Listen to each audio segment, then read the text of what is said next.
Hello, everybody. Welcome into a Wednesday edition of the Computer America Show, a little pre-show. Ben and I got a great program for you, as always. In the second hour, we're going to have computer and technology news. That's brought to you by SlimWare Utilities, the official optimization software of Computer America. And hour one, most people use the keyboard that they get with their computer. And, that's not necessarily a good thing, because there's so much more to keyboards. Cherry Keyboard Products is going to be here with us tonight. We have the company's product marketing manager, Russ MacKenzie. 1 minute until showtime. Is here with us. We're going to talk about all the different things that they make and what you should look for when you're shopping for a really good keyboard for your computer. So sit back, relax, enjoy the show as we begin 2 hours of Computer America.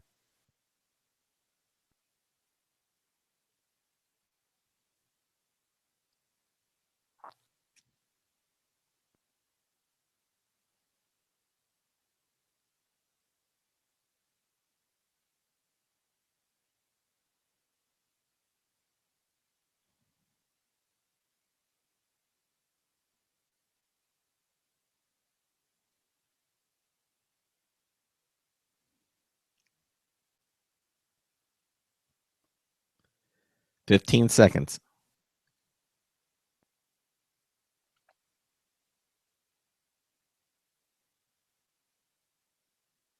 Your show will go live in 5 seconds. 4, 3, 2, 1.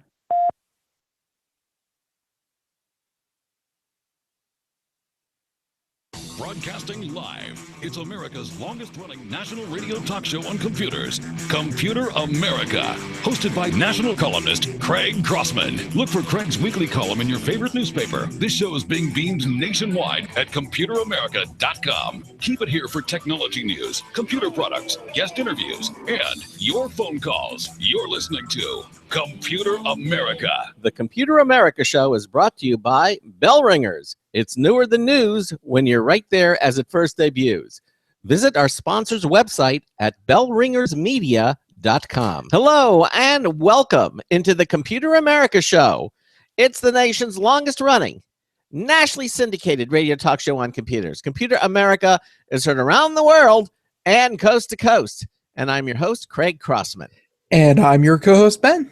And we have a terrific show planned for you. Thank you all so much for joining us here tonight. In the second hour, we're going to do computer and technology news. That's brought to you by SlimWare Utilities. They are the official optimization software of Computer America. And in the first hour, how many of people buy a computer and they use what comes with it? I mean, I guess they feel the keyboard comes with the computer, and most people will just use the keyboard that comes with it without exploring. I mean, when you want to buy a printer, you check, you shop around, you see what features are available. When you do it for a computer monitor, if you have a separate monitor, you want to make sure, it's the right size, it's got all the specifications, but you don't do that for probably one of the most important peripherals for your computer, because the keyboard is considered a peripheral. That's right. And yet so many of us just accept what comes with the computer, and there's a whole world out there when it comes to computer keyboards. And so we have Cherry Computer Products here joining us tonight to talk about their keyboard offerings. And they make a wide variety of keyboards, and we have the product marketing manager for Cherry Products here with us tonight. So it should prove to be a very informative and interesting show. I mean, Ben, you don't have the original keyboard. You did a little shopping around, and you got a keyboard that was good for you because you're really into gaming, and so you got a keyboard that lends itself more to the gaming environment. Yeah, I unfortunately did not know about Cherry when I got this one, but I'm sure like many people out there, you get a keyboard and you get used to it, and that's what you prefer. And I got a Thermaltake mechanical key switches, which Cherry does have, and just it's like the one that comes with your computer, because it's kind of bundled together. For a lot of computers, it's an afterthought. Like they make a deal with a different manufacturer, and they ship them a bunch of cheap keyboards, and they bundle it in with the computer, and it's kind of like probably the people selling you the computer probably wouldn't even use their own keyboards. It's just what's in the box. So, after the fact keyboards are, in my opinion, like the only way to go. Yeah, exactly. Well, we're going to be exploring that in greater detail. Now, if you have a comment or question for us or our guest tonight, we'd love to hear from you. Give us a call at 347-884-8881. That's 347-884-8881. We'll get you on and get you through. We can also join us in our live interactive chat room from our homepage at computeramerica.com.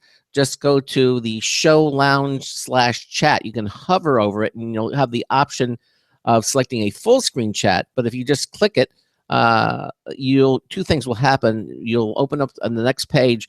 To the left will be a smaller version of the chat. It'll say want to chat. Just put in a username. That name will be known by when you go in there.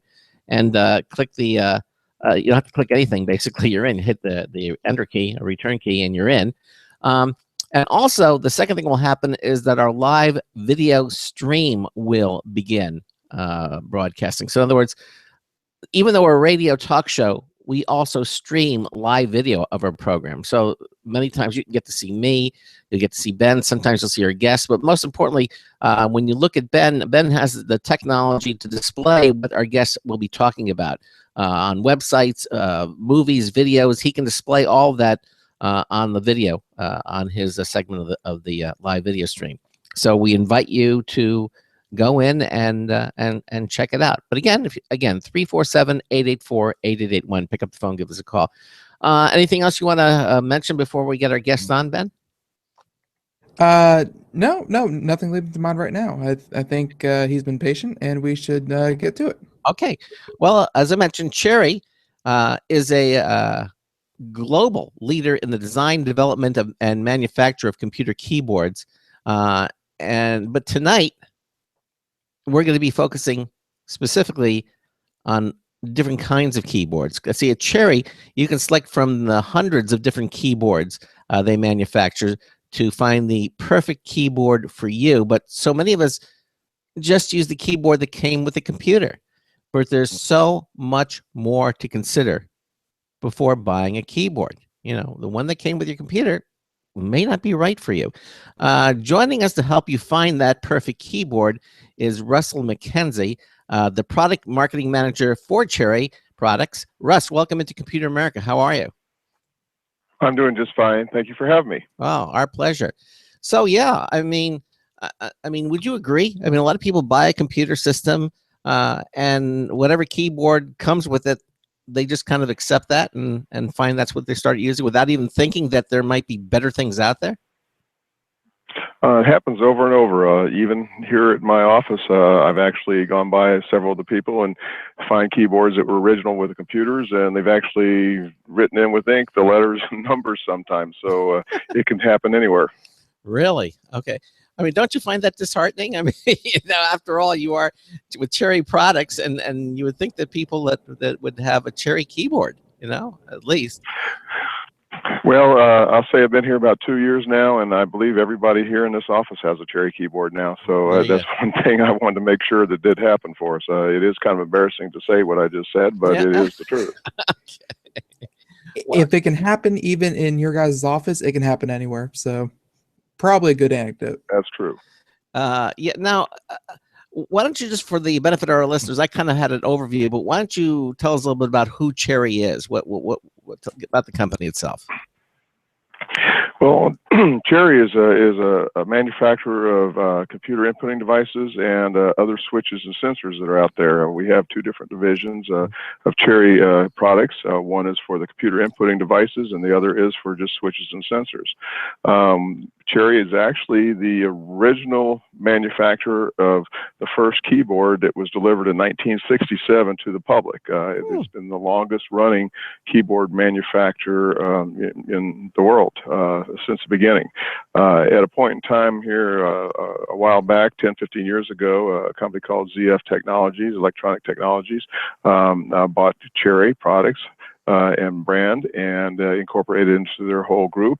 And from that period of time on, we've been basically a centralized, located through Germany, and a lot of our manufacturing of our products goes on into design. Right, exactly.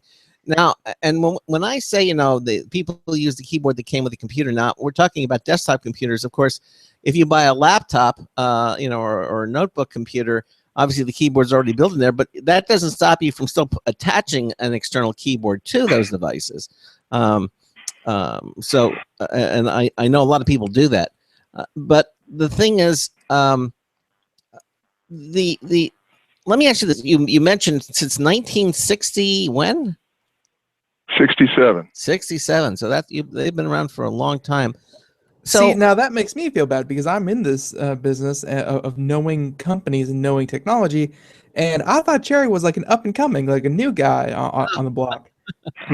no, no, I've known about Cherry keyboards for a long, long time, and but they haven't been as, I don't know. They're not as you don't see or hear about them as much. I don't know. Do you do promotion? Maybe you like flying under the radar, just being like the good underdog. Well, a lot of what we have done in the past has been in vertical groups with security for the government, doing point of sale keyboards for probably 30% of all the retail sales organizations here in the North America. And when you're going up and buying something, you don't really notice what kind of keyboard they're using and swiping your credit card through and typing out receipts and things. Sure. But that's where we've been, our forte has been for many, many years. Industrial products, again, the average person doesn't go back into the back end of a industrial site and see what they're using for their different computers and different machines and different carts. So we've had a great presence out there, but it hasn't always been out in the front of the public's eye and into the consumer. All right. Well, what do you think that Cherry can bring to the consumer side that you have learned through, especially when you're in healthcare, when you're in retail, and you need things to work and not just work, but work for a long time? Because I've seen people, they are like, rock wielding chimps, and they just bang on these things. They have to be solid. What do you think you guys bring to the consumer market? Well, what we've done is we basically relaunched our consumer products, our professional office products, we'll call them. They are for the large, small, medium businesses and in-home businesses as well.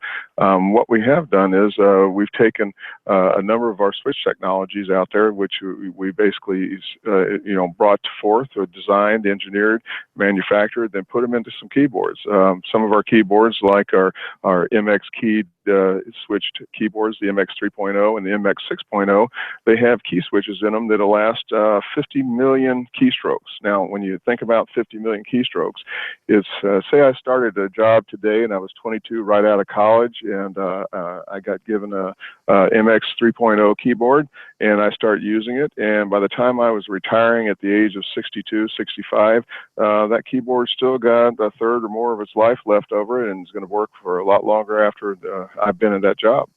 So that's kind of what we bring to the market, is something that is so reliable that it is basically the standard that so many other manufacturers of keyboards have used for years. And matter of fact, we probably use 90% of all mechanical keyboards out there use our Cherry MX switches.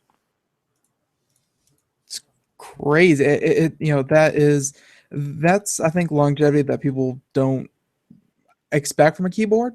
It's like they'll use one, and I've seen friends who, they use them and they're falling apart. I mean, the space bar is broken off, all the function keys are long gone, and the numbers have rubbed off, and I think people kind of accept that keyboards are in some ways disposable and interchangeable, but for a keyboard to last that long, it's I haven't heard anyone even close to making those kinds of claims. Well, we've got 5 billion. I said 50. 5 billion MX switches have been produced since the mid 1980s, and a lot of those have been in hammered fist gamers. and very high-end industrial sites where people are just banging away, working hard, just putting it to a task and to a T. everybody likes them. They're there. You know, the frame of your keyboard might fall apart from banging it on your monitor when you got mad at your OS something or whatever, but your switches are still intact. Yeah, and the switches are very important. I mean, because I guess less keyboards with less quality, you know, have a certain amount of, the switches are rated for a certain amount of times, and then basically they go bad. And then that's one of the things I wanted you to talk a little bit about. What's really special about the Cherry keyboards, and how you make these things, and the quality standards. Well, we have, you know, 3 kinds of key switches in our standard keyboards that aren't mechanical, and the lowest amount of reliability would be looking at 10 million keystrokes, and these are very soft and quiet, super comfortable keyboards and key switches that allow you very nice position of your hands. It allows, you know, just very nice and comfortable placement of keys, and the noise is 0. So when you're in large groups and selling pools and telemarketers or whoever is using these, they just don't disturb and bother anybody around them. And they go on and on and on. Now, we have some that look just like what a keyboard comes out of say one of the leading manufacturers' computer boxes, and yet it might last a year or 2, and yet we'll have a keyboard that looks similar, but because of how we've designed it and how we built it, manufactured it with the right switching components in it, we're going to be lasting 10, 12, 14 years on that. We even come to the point where we're lasing the numbers, letters on to make sure that you don't have them rubbing off anymore. They're actually burnt into the plastic. There's nothing more maddening when you see a keyboard and the letters are almost wiped off because people have been typing on it so much, and you go, wow. In today's world, you would think they would. That shows the lack of quality that you get with so many of the keyboards that just come with the computer. But let me ask you this, because there are different types of switches. I know, for example, some people prefer the really quiet ones, but some people like the ones that have a real loud, kind of a tactile click. I know, Ben, you like a loud click with your keyboard, right? Yep. Does Cherry make different types of keyboard? I mean, little switches in there. Do they offer different options? Yes, we do. Basically, when you're talking about mechanical switches, those are the clickers. Basically, we have 4 that are out there that are presented to the public, and they're offered for sale. We have a red switch. That red switch is what they call a linear field. It has no clicking sound until it bottoms out.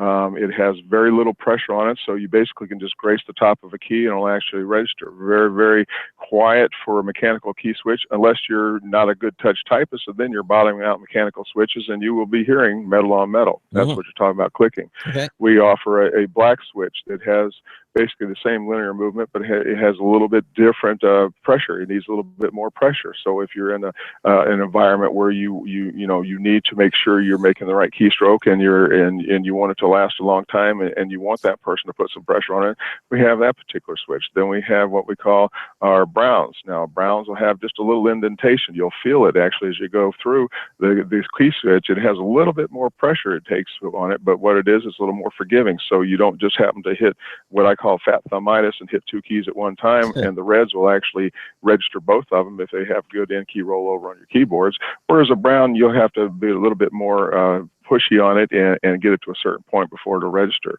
And then we have what we call our blues out there, and those blues are the ones that have a definite click at a certain point, and it also bottoms out as a click, and is probably the loudest of the group. A lot of people like them because it gives them tremendous feedback.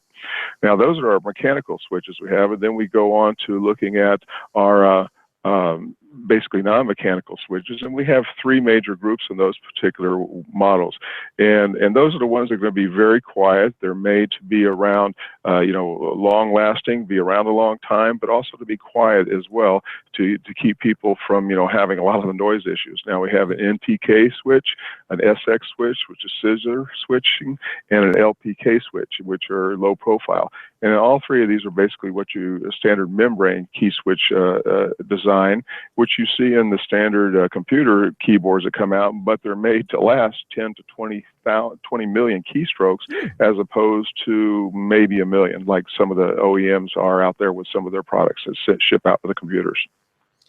So you guys obviously make all these mechanical keyboards, but you still see a value, or at least you still see a market where membrane switches are still, you know, kind of sought after by people. Like you don't think that everyone should, you know, fall in love with the mechanical switch? Well, our true typist out there, the person who just rips on that keyboard, they don't worry about the noise unless they're bothering their boss or bothering somebody next to. They do like to have the feel of the mechanical switch, the feedback, the ease of working with it, the comfort that it gives, and that is just something, you know, you can't get away from. The professional typist, programmers, they love them. You know, it's just because they're all sitting together just hammering away. They're not worrying about communicating any other way than with their computer. Now, but for the rest of us, you know, sitting in an office environment, you do have to be concerned with noise, as well as comfort, and as well as longevity, and as well as how long can I sit there and comfortably type.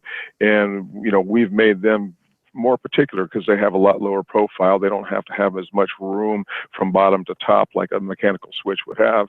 And so that's kind of why we do feel that that's pertinent to the business world today. And again, we put it into a number of our major lines of professional office, security products, and our point of sale products. Now, okay, so let's get into the little more specifics. I know, Cherry, you have a number of technologies. Well, basically two that I see here. Something called RK technology and MX technology. What is RK technology? RK technology is the technology we just introduced in our new MX 6.0 keyboard, and it's called RealKey. Now, what RealKey is actually gone back and utilizing analog technology. Now, something, you know, everybody thinks today everything's digital. You got a digital this, digital that. Our phones, all of our devices basically are digital.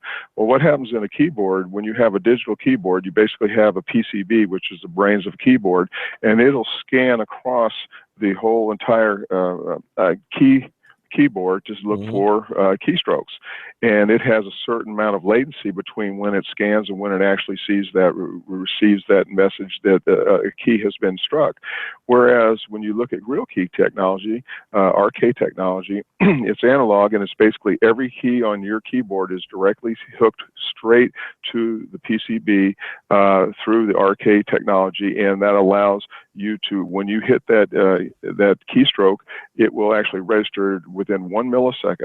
The average keystroke registration for an average MX key switch on anybody else's keyboard, and some of ours that didn't have RealKey, is about 20 milliseconds. So you're looking at about a 20% faster reaction time. Now, does that matter? Well, it matters if you're a super fast typist. It matters if you're a pretty active gamer. It matters if you want to get the instantaneous response. And what we've done is we build in what they call a full in-key rollover. That means I can do palm prints on my keyboard, and it will register every key as it's hit, whether you think you hit them all at one time or not. They all aren't hit at the same time, but as instantaneously as they hit, and they'll register every keystroke, and they'll have what they call anti-ghosting. That means you'll never have a missed stroke. You'll never see you know, a Y when you hit a T, or an R when you hit a P. You always see exactly what was hit right in the order that was hit. So RealKey technology is quite a bit of an advancement for those people who truly are professional typists, who really are going to be working long hours at their keyboard, need the easiest amount of response and the fastest response, so nothing's slowing them down except themselves. Wow. So it sounds like it sounds, you know, it's sort of like when you want the old CRT, the cathode ray tubes. Basically, you were watching a little. It was going very fast, but the little beam was scanning from left to right, and it would form a picture. And now, of course, today it's digital. You don't, each pixel has its own thing, and it sounds like sort of like what you're doing. The older keyboards was, although it would scan the whole keyboard and wait till it saw, but some time would go by. And you introduce RK so to get rid of any keyboard lag. It sounds to me that's what you're working to accomplish with RK. So there's correct. When you press that thing down, is that switch has a dedicated channel for that switch, and it goes in and it says, "Hey, I've been pressed." And it's like how many milliseconds did you say it was? It's 20, right? 1 millisecond. 1 millisecond. Yeah. 1 millisecond, right? And the average mechanical keyboard is around 20 milliseconds or slower. So, and then which is really hard for us to see. It really it is hard unless you put two keyboards on one computer and one monitor, and you sit there and hit both of them. Well, you'll see the difference. Yeah, you're talking about 1,000th of a second. 1 mil is at 1,000th of 1 second. So that's really well. As a gamer, as we so often point out here, milliseconds are like the unit of measurement. It's how many milliseconds of latency does your monitor have, how many milliseconds is your internet connection, how many milliseconds is your keyboard. Like millisecond is like the it is the measurement, but every one of those things adds up. So when you talk about these tiny things, let's say your monitor has 10 seconds, or 10 millisecond, your keyboard has 20 millisecond, your internet connection is another 80. Like that all starts adding up to a problem. So just having a keyboard that won't contribute to it and will probably outperform other people, and that's really at the end of the day the best part is being able to stick it to other people. That is awesome. Yeah, you can't do much better than 1 millisecond. Then you have to go to the next level. What's after a millisecond? Nanosecond or something. No, but it's microsecond. It's a microsecond. Yeah, then you get into the microseconds. But a millisecond is 1,000. Well, you're really limited with your USB bus, anyways. At that point, you get any faster than that 1 millisecond, your USB is probably not going to give you a better response than that, anyways. Right, exactly. So you've just introduced this RK technology. Now the MX technology, what is that specifically? That's our MX key switches. They basically is a mechanical gold cross-point switch. It's made to last that 50 million actuations. It's made with a different pressure points, the different style of click. With that real key technology and the MX technology, I, as a typist, if I'm really a professional typist that really can do touch typing and I don't have to penetrate down to the bottoming out of the keyboard, I can move so much faster across keys that I've seen people that were doing 110, 120 words a minute go up 130 words a minute without a blink of an eye, just because it's so much easier, because all they have to do is slow down, or remove moving the switch further, because it's instantaneous. If I just touch over the top of these switches, as you have probably gotten a chance to test the one that we sent you, it actually will register, with just, if you rest your hand on there, it's registering at the same time, just that little bit of indentation. Yeah. A good touch typist, it really gives them a benefit of having to put less effort in and to move faster across their keyboard, and to do it with more comfort and longer periods of time for more productivity. Yeah, and also it's a beautiful keyboard. And we're going to be talking when we come back in the second half of the hour about your Cherry MX Board 6.0 keyboard, and we're going to get into that. And as I know that's your latest keyboard that you just recently introduced, and we're going to talk about some of the features and some of the options that keyboard introduces. Yep.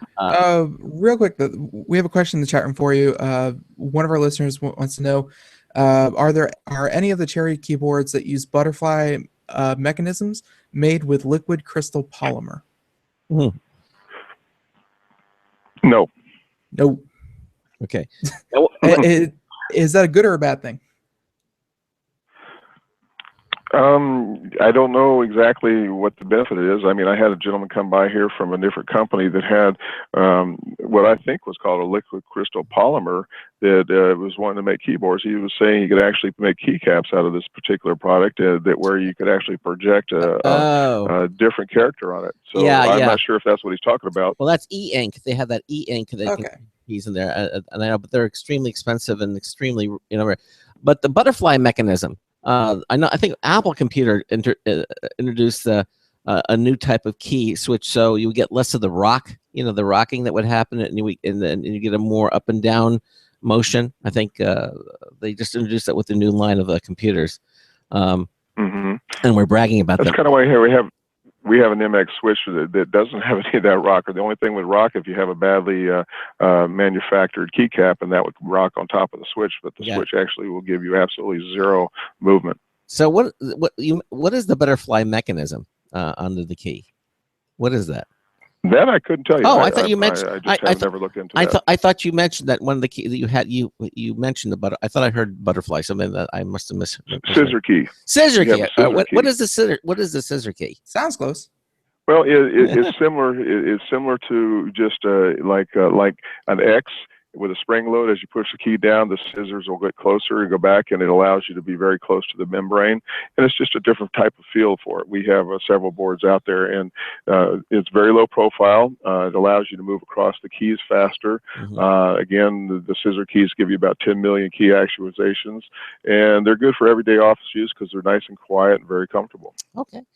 All right. Well, as I said, when we when we come back, we're gonna be talking about the different types of keyboards that you make, and one of them, of course, is the newest one, which is the MX 6.0 board keyboard from Cherry. Again, and we'll get to that momentarily. Again, 347-884-8881 is the number to get you on and get you through. Ben and I are talking to Russ MacKenzie. He is the product marketing manager for Cherry Products. And again, if you go to our website at computeramerica.com, you can see the Cherry. It's right up there. You can click on it, and you can read all the information about it. We have links to their website at computeramerica.com on our website. So we're going to be back after some commercial messages. We have a new news tips bulletin review from Marty Winston. Well, it's not so new now. It's going to be the third day. Newish. Yeah, right, exactly. And he's going to be talking about the newest 3-coil product. We'll be right back. You're listening to the Computer America Show. Stay with us. Sometimes disaster strikes. Data can be lost due to many different reasons: accidental reformatting, power spikes, virus attacks. Zero Assumption Recovery provides a suite of highly effective and thorough data recovery software for Windows operating systems. ZA is suitable for home users and small businesses who need a powerful data recovery solution for Windows and Linux file systems. Go to z-a-recovery.com. Sometimes disaster strikes. Data can be lost due to many different reasons: accidental reformatting, power spikes, virus attacks. Zero Assumption Recovery provides a suite of highly effective and thorough data recovery software for Windows operating systems.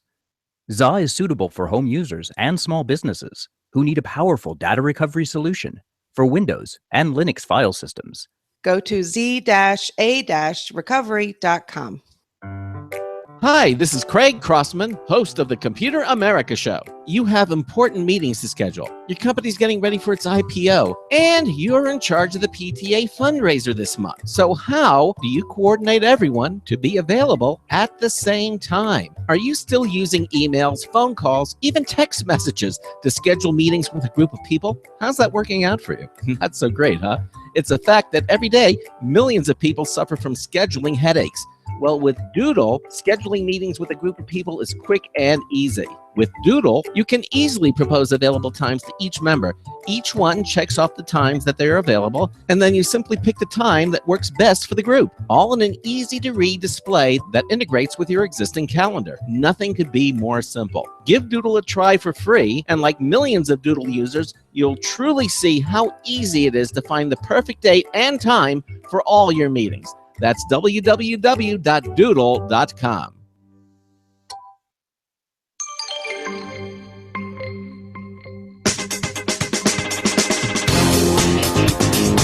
Yeah, I'd settle for a solar-powered lawn. Hey, it's Marty Winston with a News Tips Bulletin Review for Computer America. This time, the new Wisdom 3-coil wireless charging stand. We've seen lots of little handset easel stands that are nothing but holders, and several with micro USB base plugs to charge phones while holding them. But the new Wisdom 3-coil wireless charging stand is the first we've seen that can keep our Galaxy S6 charged with no wear and tear on its plug. How much do you like the idea of not needing two hands just to get your phone to charge? You power the stand through a micro USB socket on the back of its base with max 1.5 amps. The handset rests on a long bump out near the bottom of the easel back, where there's also a built-in charge status light. That easel back has 3 coils built in, so the exact positioning of a handset or the inductive charging coils within a handset is less critical and more forgiving. The unit specs suggest a handset charging inductive speed of just over 1 amp. We have no way to test for that, but that's a good nominal rate when you're not in a hurry. Bottom line, when you have a handset that can handle inductive charging, the new Wisdom 3-coil wireless charging stand gives you a way to both rest and recharge your phone with just one hand. Marty Winston with a News Tips Bulletin Review for Computer America. Welcome back to the Computer America Show. It is 33 minutes past the hour. We are talking to Cherry right now. They make these awesome Cherry keyboards that we're talking all about. In the first half hour of the interview, we talked about all the different switches and technology behind them. And I think now we're going to move on to we're going to ask Russ to tell us about their new MX6 keyboard. Let's see. Let me get the right name. Cherry MX6. Yes, keyboard. Which yes, we did get a chance to get our hands on. It was, I think Craig deemed it too nice for me and put it back in the box, save it for a rainy day. But I did get my grubby hands on it, and it is so slick that we'd love for you to tell us about this thing. Right. Well, they basically went back to the drawing boards and said, what does people want? Technology is great, fast is great, longevity is great, but having something that's comfortable, something that's fun to type on, something that makes it a pleasure to work with if you happen to be a professional typist, that's what Cherry decided they wanted to do. I've heard several different people say, gee, they made a keyboard without an audience. Well, what I've found is this audience is the performance enthusiasts. That's, when I decided to put it up and put it into our website and give it a category, we're actually developing a new page for it. It's just for performance enthusiasts. It's the person who really enjoys what they're doing and needs something that'll give them a thrill of actually working with it. An auto mechanic who has a certain set of tools, I won't mention any names, but very quality tools, he'll just like the feel of it, the balance and how it feels in his hands and how it allows him to work and be very productive and enjoy his work. Well, the same goes for the MX 6.0. It's something that we decided to put together a maximum effort keyboard for that person who sits there and types all day long and types fast and types hard and produces an awful lot of work with a keyboard. We wanted to give them something that really gives them a reward when they sit down and work with it. Yeah, and starting from the ground up, I especially like how you didn't. I've seen keyboards out there that claim to start from the ground up, and then they end up with these funky designs, like they're curved or they're crooked, and the letters are all in different places. But I mean, for such a special keyboard, it's you're not going to feel strange, sitting down to it. It's just going to feel like a better version of really every keyboard that I've ever used personally. Well, we were talking earlier about the keyboards that come out of an OEM box from a computer manufacturer. Well, you pick it up, it might weigh a pound and a half. Well, when you pick up an MX 3.0, or they might weigh 2.5 pounds, but when you pick up an MX 6.0, you're looking at 3.5, 4 pounds of the keyboard because they have built a steel chassis inside of it, an aluminum chassis around it. They made sure that this thing is sturdy. It doesn't move around on you, and it just gives you, like I say, it cradles the switches and allows you to work as fast as you possibly can without having any kind of flex or any kind of feedback that it wouldn't be directly related to the switch. So tell us a little bit about the internal technology of the MX Board 6.0 keyboard. You've introduced some things with this. Tell us about it. Well, again, the RK technology is the first time anybody's seen that technology in a keyboard, and that is an MX 6.0. Again, we wanted to make sure that it gives you 100% in-key rollover. That means you can hit any number of keys at any time. And, as a gamer, Ben would know that you might be hitting 4 keys all at the same time, all the time, to jump, hop, skip, throw, shoot, and whistle Dixie, too. So this allows you to hit hit any number of keys any number of times as fast as you possibly can, and actually register every keystroke as it's going. So in the gaming atmosphere, it's a wonderful thing. And for the person doing 140, 150 words a minute, which for me is like, I can't even imagine doing that because I'm still looking at 30 words a minute. That person, they just have such a comfort at it because it's so fast reacting, so easy and so comfortable that's been designed into this with the MX key switches and that rear key technology, and with the solid chassis and frame without the flex, that gives you such a responsive keyboard that, just like it would be a suspension to a car, the suspension for your keyboard is taut, it's ready for you. It's ready for a performance person to sit down and use it. Okay, so then let me ask you this: besides all of this amazing internal technology you're talking about, is there anything else special about the MX Board 6.0? Well, we have a nice sanded finish in aluminum. It just has a wonderful look to it. It's been treated so it won't pick up fingerprints. It doesn't get to look greasy. It doesn't, look used. Of course, if you're eating your bag of Doritos over the top of it, it'll look just as trashy as any other keyboard will. But again, it'll have a firm way of picking it up and shaking it out, and it won't do any harm to anything inside of it.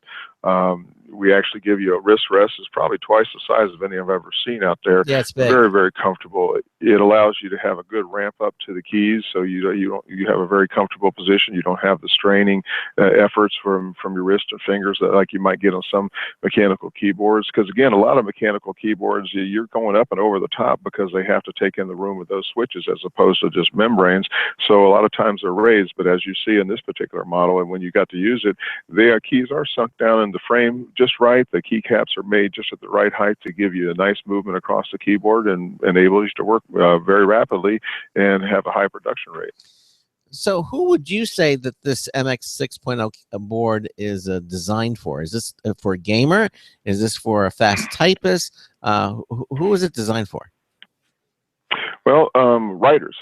I've gotten a number of editors that got one of these in their mail and they come back and say, this is one of the most comfortable keyboards. I'm sitting here typing up a review on it, and I'm not going to stop typing on this thing.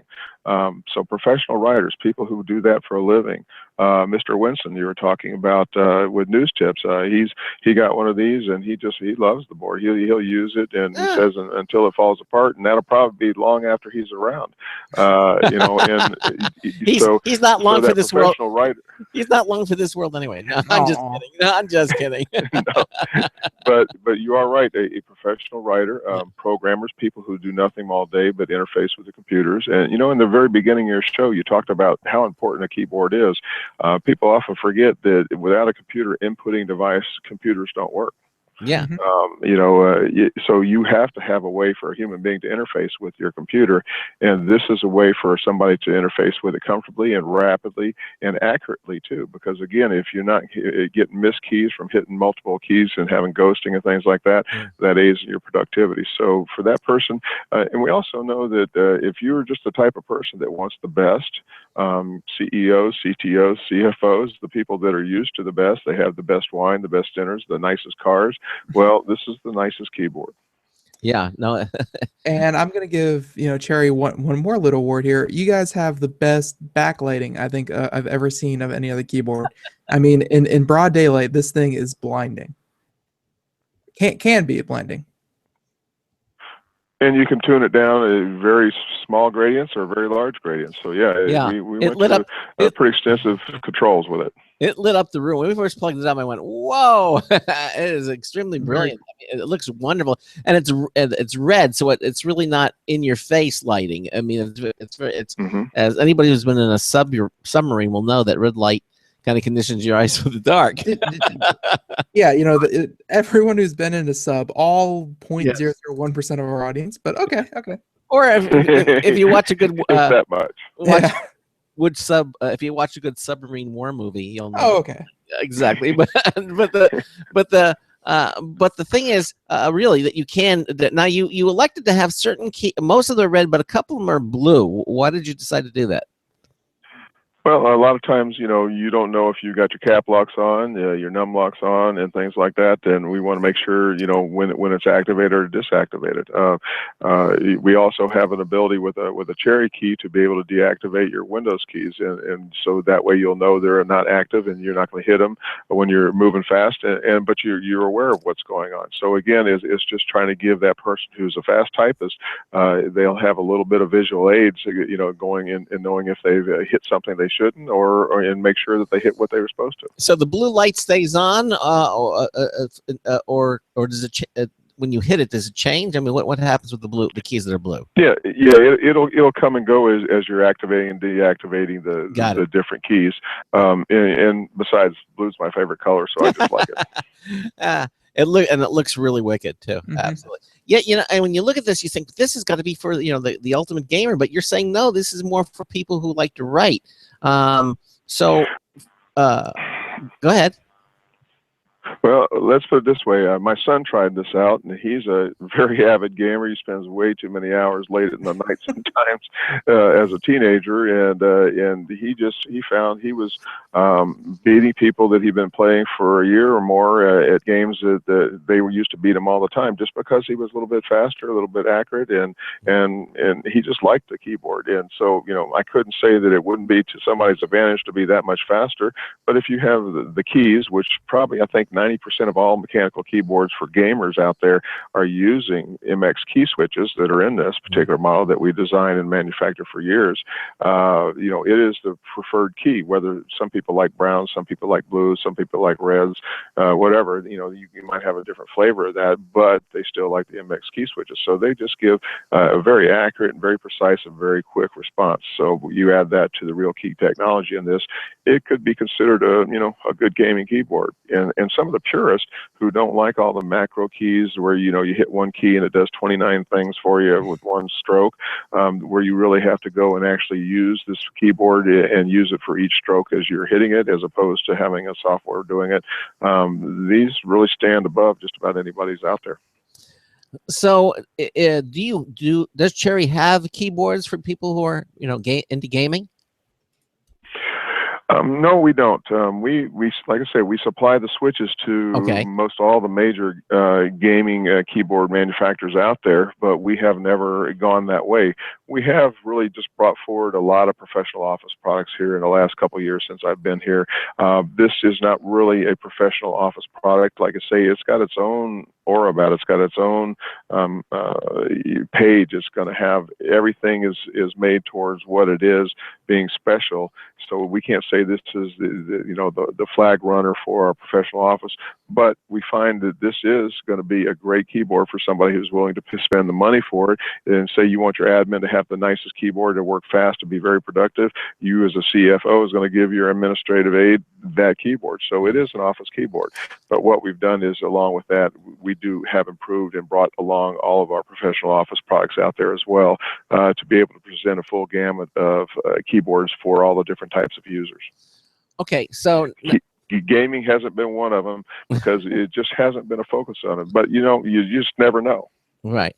Did I really say that? I'm not sure. Now you also have I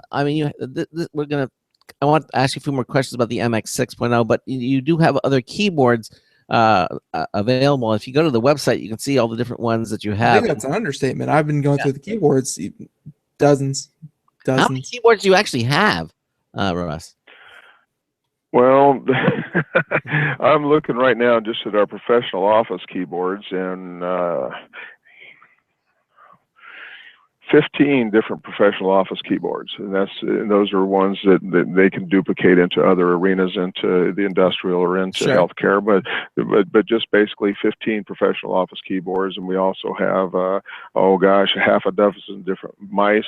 And then you go into industrial, we probably got 6, 8, 10 different industrial boards. We've got 4 or 5 individuals just for healthcare.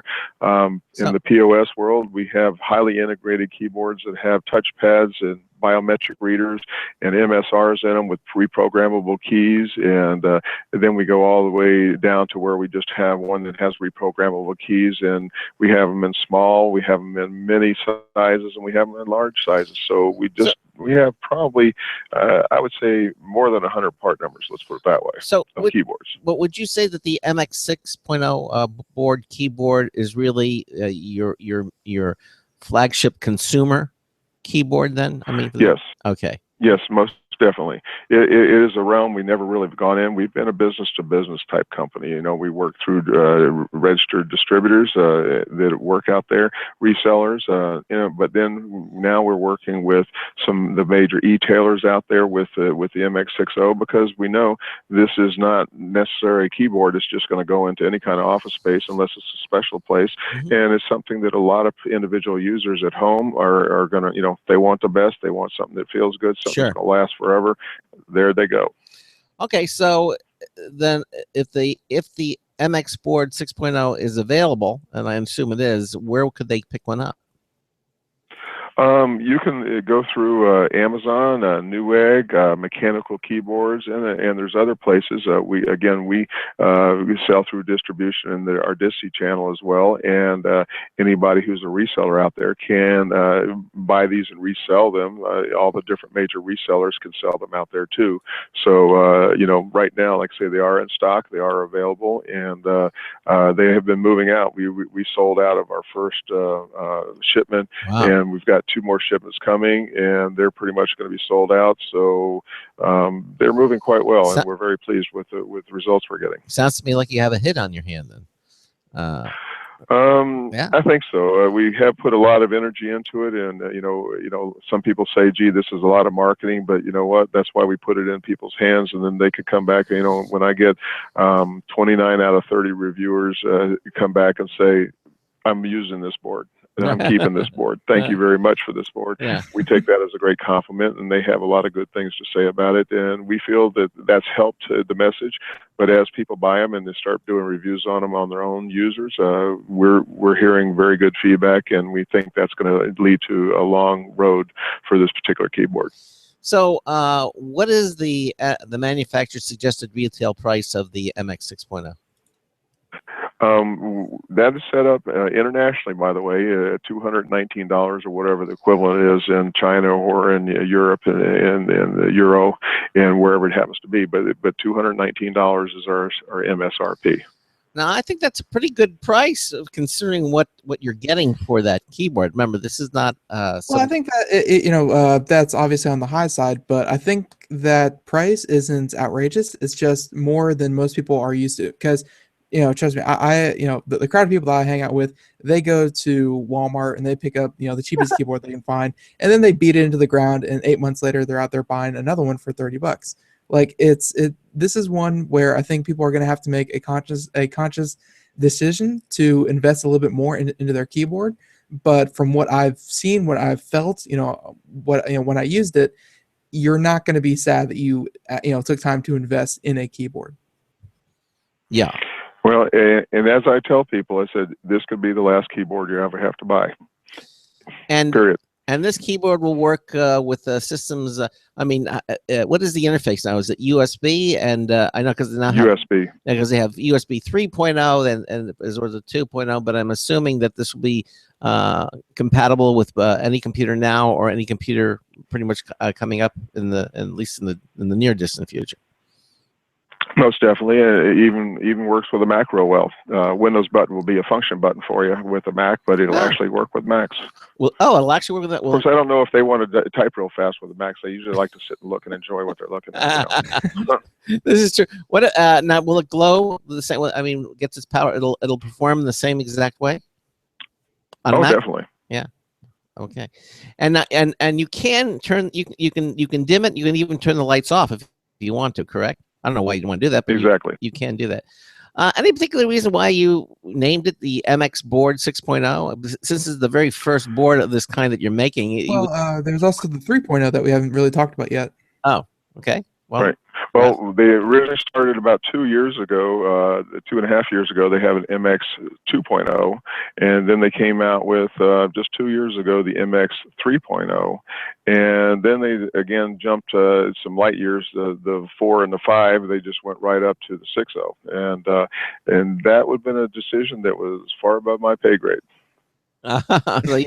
Like the marketing people were into that. They didn't want to call. Maybe they knew someone over at Microsoft because they skipped 9. You know, they went from Windows 8 to 10. You know, if they can do that, I guess they just wanted to be in vogue. Yeah, they just we got 3. Let's skip 4 and 5 and go right to 6. You know, so that's it. Exactly. All right. So again, and now, of course, you can go and see all these things at our website at computeramerica.com. We have a link directly to the website. It is Cherry Corp, CHERRYCORP.com. And you know, we have about 5 more minutes left, and I was kind of wondering, you know, we were able to get the 6.0, but you know, I haven't really looked into the 3.0. What's the difference between 3.0? Because I think that one, you know, if I'm not mistaken, is a little bit cheaper. You know, a few more people might find that a little bit more attractive. But what does the 3.0 offer, you know, that's different from the 6.0? Well, the 3.0 is basically, you can come with, right now you can get it with the brown switches, the red switches, just like in the 6.0, and you can get it with the blue and the black as well. You know, depending on, you know, we have to order larger quantities of these things. So right now we have in stock in the North America the brown switched 3.0 and the red switch. So that's identical. The switches are identical to what's in the 6.0. The MX 3.0 is going to have a plastic housing. It still have a sturdy inner frame that the switches are put on. It'll be the digital PCB, but it'll have a 14 key in rollover, and it is digital, not analog with RK. So it's going to be one of those in the 20 millisecond lag time for response. But it also has the ability for $87 to $90 give you a lot of the same feel as the 6.0. Again, it doesn't have the chassis, it doesn't have the keycaps. It does have cut down, lowered keycaps for ease of use and moving fast. We ran a cherry typing Olympics here in the last year, went around to all of our resellers and distributors, and we had people typing 100, 110 words a minute that were salespeople, young salespeople, old salespeople, just regularly typing very fast with it. And again, it's very cost effective. And something else that comes along with that is we have a Keyman software that's free. You can go out and download it off of our cherry.de site, and it'll actually allow you to make macros inside of this, so you can actually end up being a very inexpensive gaming board that has wonderful keystrokes, and again, still has that 50 million actuations that's going to make sure that that keyboard lasts a long, long time. Wow. Okay. And the suggested retail for that being? It's about $100 is the MSRP, but I see them again on Amazon. Mechanical Keyboards has them in and around the $87, $88, and a number of people have them more than just those e-tailers. You can get them through places like CDW and other big major resellers as well. All right, very cool, very cool. And of course, we didn't get into some of the other things that many of the things that you make, but we're focusing on the keyboards. But Cherry also has a large selection of mice and other computer peripheral products that you. But again, the 6.0 really is your first foray into the consumer market, and again, it's a really beautiful keyboard. Way to make a splash. Yeah, really, very, very nice. Well, Russ, Ben and I want to thank you for being here tonight with us here on the Computer America Show. And again, thanks so much for the keyboard. We gave it a very good review and wanted to get you on the program to talk about it. And again, thanks for being with us here tonight on Computer America. Been my pleasure. Thank you so much. All right, Russ. Take care. Have a good evening. Good night. Good night. All right. Bye-bye. Good night. Bye-bye. All right. There he goes. Okay. So there it is. Cherry. Again. Yeah. And, you know, there's a little bit of a discussion going on, but, you know, let's say you have the 50 million actuations, you know, where you can press the keys 50 million times. And, you know, let's say your off-the-shelf normal keyboard runs for about $1 million. Let's say, you know, 5 million, just to be generous. And those cost you anywhere from $30 to $40. At the end of, you know, at the end of the Cherry keyboard, you're spending for $200, you get the life of 10 other keyboards put together, and that's being generous. Yeah. Right. It's like it's you have to invest up front, but in the long run, it's for a keyboard that's going to last you the rest of forever. Certainly, in this case, you get what you pay for. Yeah. Exactly. All right. Well, we've got computer and technology news coming up in the second hour, and I have here. I'm going to show it in the second hour here, but we just received today. If you look at the video, we'll have to release the video. Excuse me. If you look at this, we have. I don't know what Greg is doing right now. Yes, the Logitech MX Anywhere 2 wireless mouse. We have it in the box. We just sent to us for Logitech a brand new mouse, and we'll be talking a little bit about it. Now, I haven't had a chance to unbox it yet, but we'll show it to you, and then the next day or so, I'll use it and kind of give you a little bit of report on it. But that mouse, we're giving away on Friday. Every single Friday, we give one of those away. Just go to our website at computeramerica.com, enter our social media contest, and you too could win one of these beautiful mice. It says it's brand new. Logitech just introduced it, and it is really, really, really nice. Again, go to our social media contest, enter in all of our social media sites, just like it, subscribe to it each time, get you an entry, and you'll have that many entries every single week once you do it. All right, you're listening to the Computer America Show. We've got computer and technology news brought to you by SlimWare Utilities. Some interesting stories coming up in the next hour. Another news tips bulletin review from Marty Winston. That's all happening here at Computer America. What are you doing right now? Listening to a radio show, right? And why? It could be because you get to hear about new things, get more information about them than you do in typical drive-by coverage. And the way you get to hear about them is fun. That's why I like Computer America, and it's why I think you'll like the Monday through Friday hour-long Bell Ringers show when it debuts on nationwide radio on August 31st. Each show has 4 in-depth reports on some brand new product or service you never heard about before. They also send releases to traditional online and social media to help those debuts make news from a show that's always newer than news. And that's going to be news to anybody you know who's planning their own new launch. So please be their hero and ours by getting them to take a look at bellringersmedia.com. That's BELLRINGERSMEDIA.com. See, that's our challenge. We don't yet have a Bell Ringers out there to help us debut Bell Ringers, but they will. Ask them to hurry. September segments are booking now.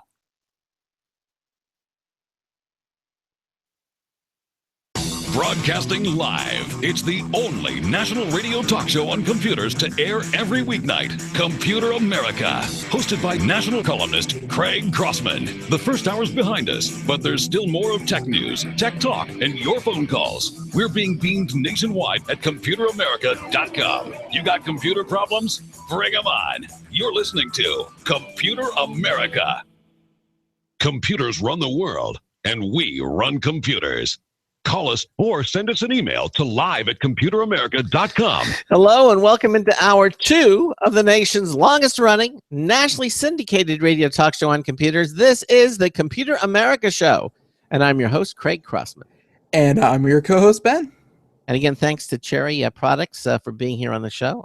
We had Russ MacKenzie, Product Marketing Manager for Cherry Products. If you missed that, certainly you can listen to it again. We archive all of our shows at ComputerAmerica.com. All you have to do is go to our homepage at ComputerAmerica.com, and right under the pull-down menu that says Press Releases, News, and Info, you just go to select Show Archives. It'll take you to our Archives page, all the different places where we archive the Computer America Show. We have the link to iTunes. It'll actually use the iTunes application, or your browser can download it from iTunes as well. We have the RSS feeds. It's all there. The Blog Talk Radio feeds that carry the archives of the programs, and also our video portion of the show. We have the YouTube channel. We have the links there. You can see all of them. You have little thumbnails. You can pick the one that you want and download it or listen to it. It's all there at ComputerAmerica.com. Okay, for your listening pleasure. So I think that we're pretty much done for the first hour, and we have a lot of interesting news stories to talk about. And anything else you want to mention before we start doing our computer news, Ben? Oh yes, I know. I'm sorry, I asked you a question. What's that? I wanted to show the Logitech mouse. Okay, I wanted to show it. I promised I would show it. Okay, and now here it is. Now for the watching, obviously, if you're listening, you can't. But this is the Logitech MX Anywhere 2 mouse, and it comes in a nice little box, as you can see. And then the front of the box actually opens. It's got a little window. It's actually held magnetically, and you can open up and you can see the mouse inside. There it is in all its glory. Ooh, ooh, Yeah, exactly. And you see the little buttons underneath there. This is the 3 little buttons here that you can. That's this option here that allows you to select 3 different devices. And it comes with the little mini plug, the little tiny plug that interfaces it with your computer. And as I said, I'll be hooking it up this week and reporting on it, and you can get it a try. But we give that away, that very mouse. Well, not that one, that's my mouse, but one just like it every Friday on our show reminder. Excuse me, on our social media contest that we do every Friday in the second hour of the show. So head over there, register for all our social media sites, and each one counts as an additional entry every single week. Okay, well, that said, I think we will go and just do some computer news. We got lots of interesting stories. All right. All right, let's do it.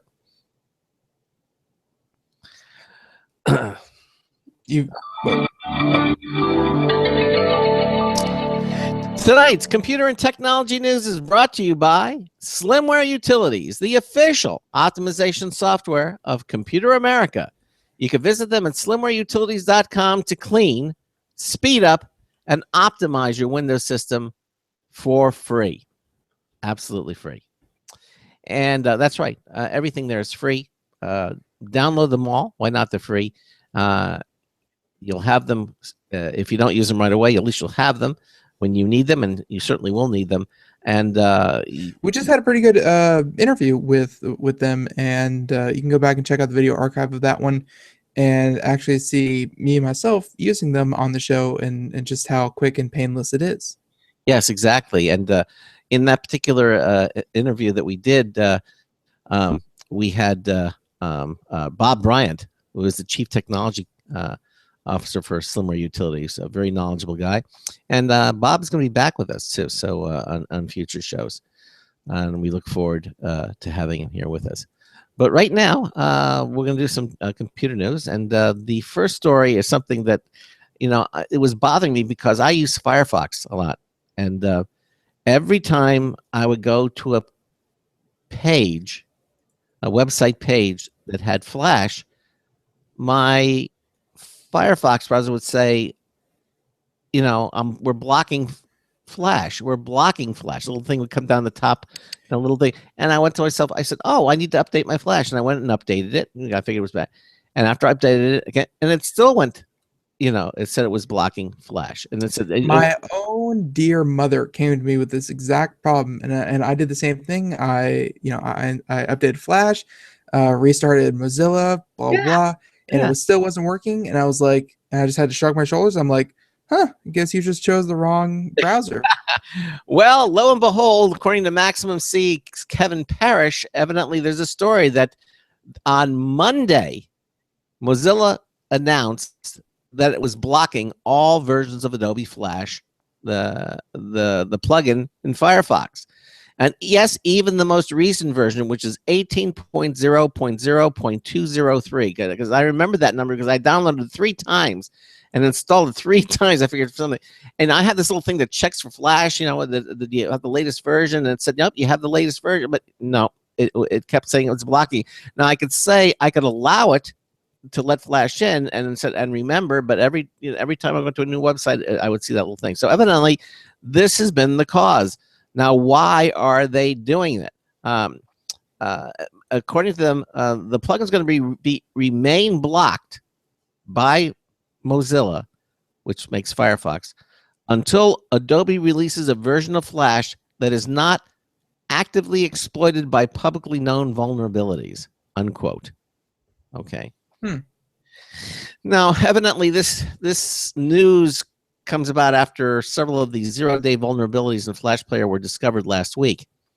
Okay, evidently several hacking groups found this vulnerability. So it's basically, this vulnerability is triggered by freeing a text line object with a value of function of a custom class when setting the text line's opaque background.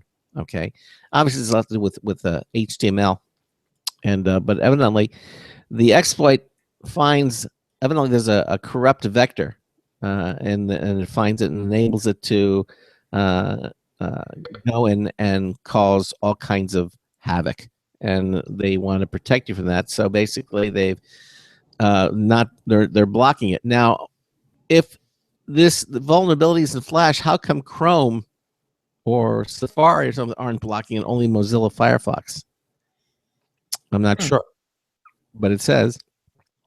Now, this is interesting because I don't know if you remember this. A few years ago, in 2010, Steve Jobs wrote an open letter, and you could actually go onto Apple and read it. I think it's still up there. You know, the URL, saying why Apple won't allow Flash on its products to this day. See, he was a visionary. He knew these things were going to happen. Yeah, and no, it's the letter's still up there. Yeah, it is a lot good. And he says he says why. And oh, I see you're displaying it. Okay, good. Yeah. Okay, thoughts on Flash. There it is. And you know, in this day and age, you don't really need Flash. With HTML5, you don't need Flash because HTML5 is capable of doing everything the Flash does. Okay. Basically, all modern browsers work with it and support it. Obviously, Microsoft's new Edge browser for Windows 10 is going to support HTML5 video. So, see, but I don't even blame Flash. Like I don't blame a tool. Like, let's say I have a wrench and, you know, people are, you know, stealing wrenches left and right. I don't blame the wrench and say, how dare you? It's just Flash is used on every website on the web. Like it's such a common access point. Like if you're going to try to do something malicious, you're going to, you know, go for what has potentially the largest impact. And if, you know, if every house in the world has a window, but not every house has a door, you're going to go for the window. So it's like, even though, yes, Flash, I think its time has passed, there are other programs and other standards that are, HTML5, of course, is, you know, built from the ground up to, you know, to work with the internet and work with websites and do everything Flash is doing already. I still don't blame Flash. I think Flash did a very good job. And I think once Flash is retired, like, you know, Adobe's been on the show many a times. They're a great company. I don't hate them for making Flash. It's just, as soon as Flash goes away, I'm sure people are going to be scrounging and looking and hunting and finding. And yes, do not make a mistake, finding zero-day vulnerabilities for HTML5 code. Like, we hate Flash now just because it is so vulnerable, but that's because people are picking over the code line by line and trying to find vulnerabilities. And as you know, and right now when Flash goes away, they're going to, you know, pick over every line of code in HTML5 and they're going to look for the same kinds of vulnerabilities. And yeah, they will find them, and we'll be sitting here and thinking HTML5 was supposed to save us. What's the story, people? No, it wasn't. It's the same stuff. It's just, you know, new. Well, yeah, I agree with you to a certain extent, but HTML5 was born in the environment that we are today, and it has mechanisms to prevent the things that you're talking about. That where Flash, when it was developed, had no idea that these types of things were possible. And so I've noted that it's faster, less resource intensive, and all that kind of good stuff. Doesn't crash as much.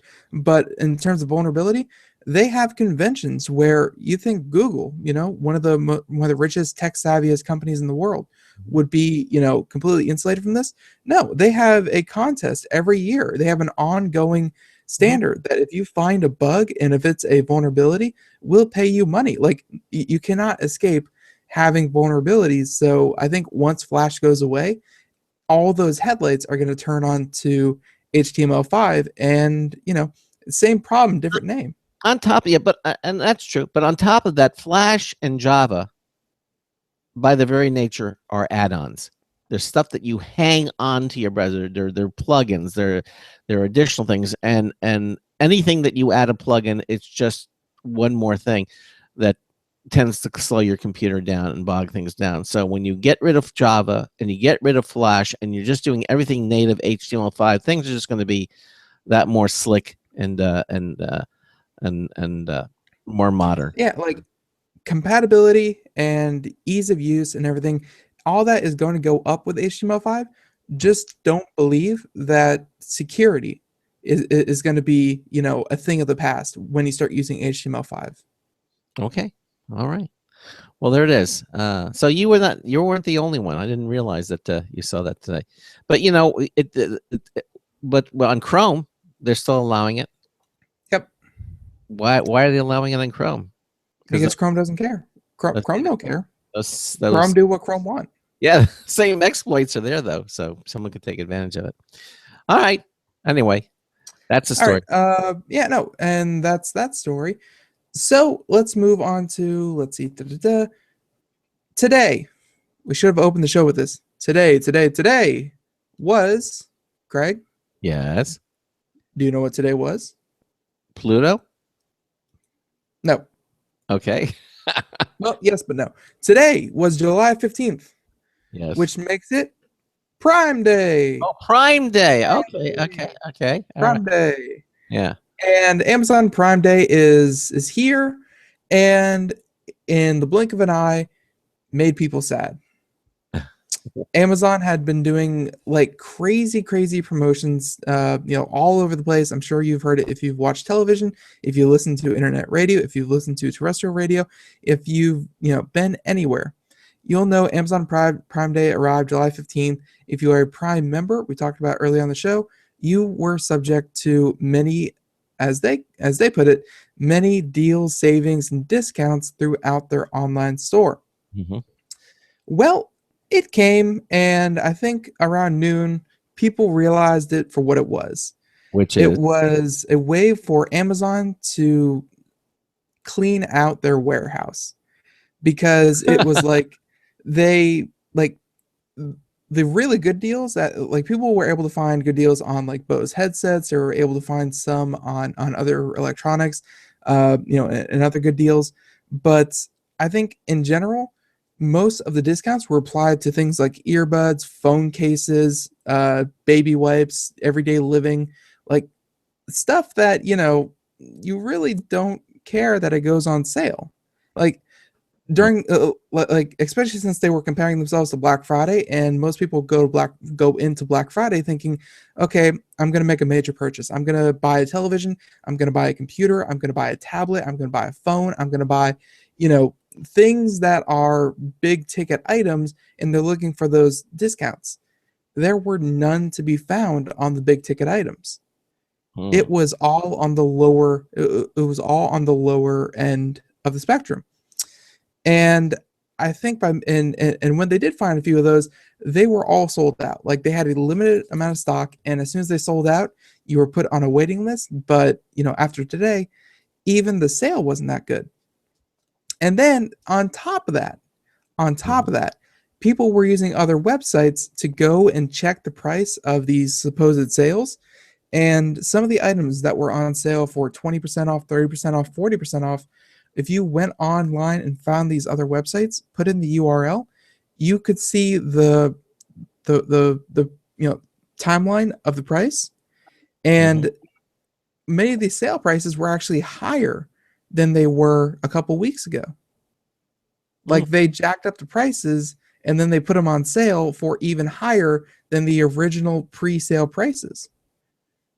So all these combinations kind of led to a lot of people, looking at these deals. And by the way, Amazon normally has a very effective, very easy to use website.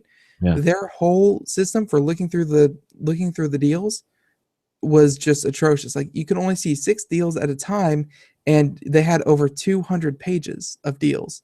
and you had to scroll through over 200 pages, 6 items at a time. It was all. not well thought out. There was no all option. There was no all. There was no giant page view. There was nothing. It was not handled well, and I think it was a little duplicitous by the people. I'm not going to lay it all at Amazon's feet, but even things that went on sale weren't technically on sale. They were just jacked up and had a nice, pretty red text next to them. So all of this combined to people kind of saying, "That's it." Like, that was supposed to be Black Friday killer, and yeah, Prime Day. I think we're gonna look back at this in a week or two, and they should start having numbers in by that time about how much product they moved and how much they made. But if this is the first Prime Day, it hopefully will not be their best Prime Day, because this was rather atrocious. Well, yeah. Well, I had a feeling that something like that was going to happen, but I think a lot of people were hoping that Amazon is a very big retailer. They sell a lot of great things, and if they could, kind of set their own rules and set their own prices, or set their own deals, then they were, people always love saving money and having another day that they don't have to wait, one day out of every 12 months. They would have loved it. yeah. But instead they got this, and people were not enthused. And of course, there's no lines because it's all online. You're not going to a store. And fighting people at Walmart for, as you know, for the regular. Hey, what happened? Because I heard Walmart was going to do something to kind of have their own kind of sales online. Yeah, they have their own sales on on a lot of different items for the next 30 days. So check Walmart as well. But I think a lot of people were just excited for Prime Day because this was Amazon, and Walmart one was just kind of in response. But in general, people were disappointed with. Don't get me wrong, people were finding deals left and right. But nothing spectacular, and nothing that makes it a Black Friday killer. Okay. Well, there you go. All right. Maximum CC has a story from Kevin Parrish. A rumor is going around that Windows 10 has finally gone RTM. He says, obviously July 29th is the release date for Windows 10, but according to Maximum PC, they're saying that unnamed sources close to the development of Windows 10 are reporting that the highly anticipated operating system has gone RTM and will likely be officially announced by the end of this week. Okay. Although I did find this story in a couple different places, so I think where it's a rumor here, I think we're pretty safe to say this is it. Okay.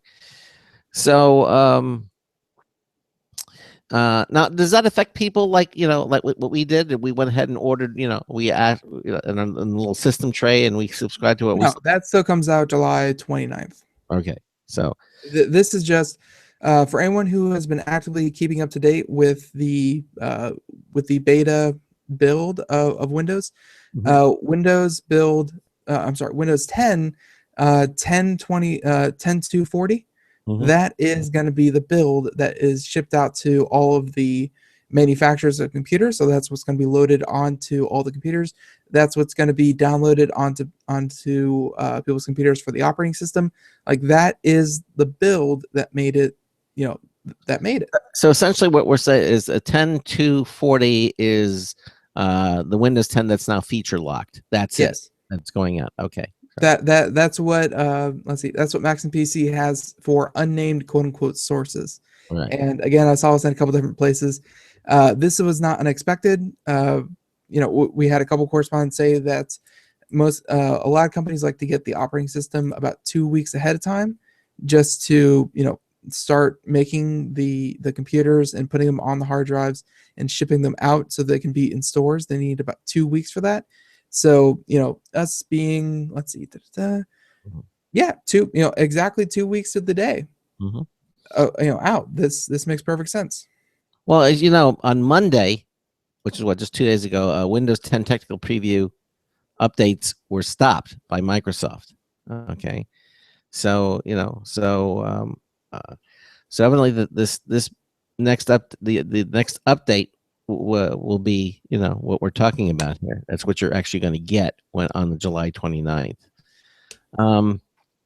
And so that's basically the story. I mean, it just goes on to say what we already know pretty much about Windows, but that was the big push, is that chances are what you're going to be getting will when you get it on the 29th will be 10.240 as the official first version of Windows 10. And then I'm sure 2 days later they'll have service release pack 1. Well, for any new operating system, there's going to be vulnerabilities, tweaks, bug fixes, that kind of thing. So of course, expect a bunch of updates. But as for turning on your computer for the first time, you're going to have Windows 10.240 on it. There you go. All right. Okay. So let's see. What next story? We have a lot of good stories out here. How about one from Intel? You like them? They're nice people. Yeah. This one from Ars Technica, and Intel confirms TikTok shattering Kaby Lake processor as Moore's law falters. And they said that Intel will make 3 generations of 14 nanometer processors, delaying the switch to 10 nanometers.